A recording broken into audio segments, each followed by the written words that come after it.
Hello, welcome to an INFJ ramble. Today I am in nature, but today's video is going to touch on passive aggressiveness.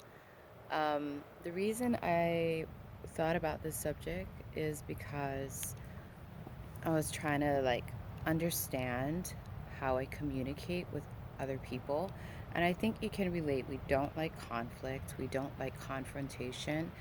But if we want to take ourselves to the next level, I think it's very important to recognize that this is how we've been communicating for most of our lives, and it is probably not as effective as we think it should be.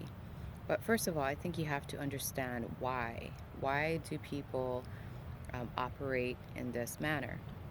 So I've been researching some videos on it, and they're saying that people who are passive aggressive, um, they just don't know how to communicate their feelings. And so instead of externalizing it and voicing it out or calling it out, they have a tendency to just kind of hold it inside. And even though you feel anger, and even though you feel resentment, or even though you feel any type of negatively charged emotion, instead of dealing with it on an external level, you have a tendency to internalize it. And I think, like when you don't heal an aspect of yourself, it just kind of keeps repeating itself over and over. And that's why I think INFJs have a tendency to um, isolate a lot. We don't have too many close connections. It's because we're very private. Yeah, we can, you know, make excuses and blame those tendencies um, to kind of you know, blame those tendencies and then say that people don't want to be your friend or you don't have connections because you're creating a very subtle defense mechanism, and you are actually preventing connections from happening, preventing communication from happening in the name of not wanting to create conflict or confrontation. I think you know that confrontation is a very uncomfortable thing to do, but usually, like, if you have the courage that is necessary to confront something head on externally, it usually is uncomfortable at first, and then afterwards, it actually creates a stronger bond with someone else because you are allowing yourself to be vulnerable, allowing yourself to be heard, and then allowing the other person opportunities to fix or maintain the connection. So there's different ways of doing it, and I think we've been taught that, you know, we've been taught to hide our emotions versus confronting them.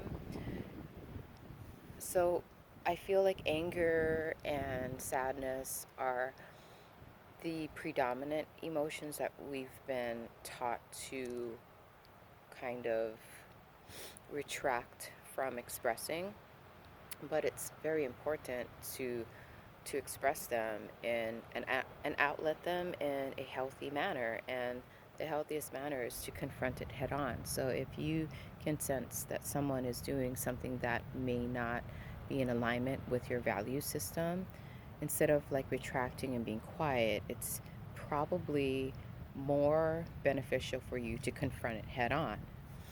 I know, so it's gone both ways for me, like, based on observation. So the people who are ready to accept responsibility, take accountability for their actions, they'll usually proactively try to have a conversation with you so that you guys both can come to a mutual understanding, and you guys can both kind of shift your behavior so that everyone, can find some type of balance or harmony.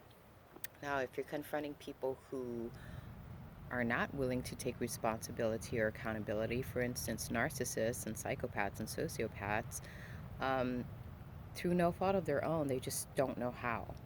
They don't know how. And usually, when you do confront them, they will exit your life because they realize that they have lost a strong hold on you, or they don't have any power in the situation. So they'll probably abandon you or leave you.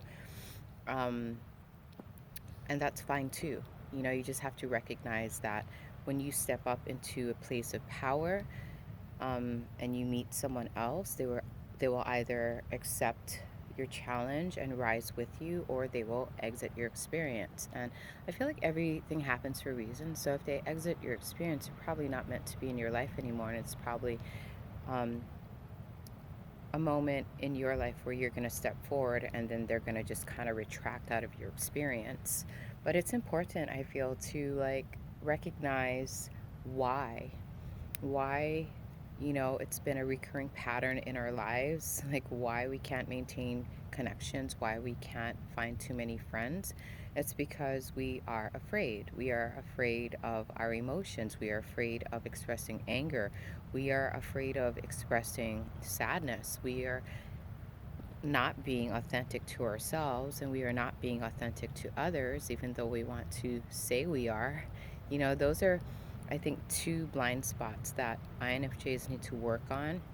And by no means have I perfected this, but I've come to recognize this within myself. I've also come to recognize that, we have a hard time expressing ourselves verbally versus on written paper.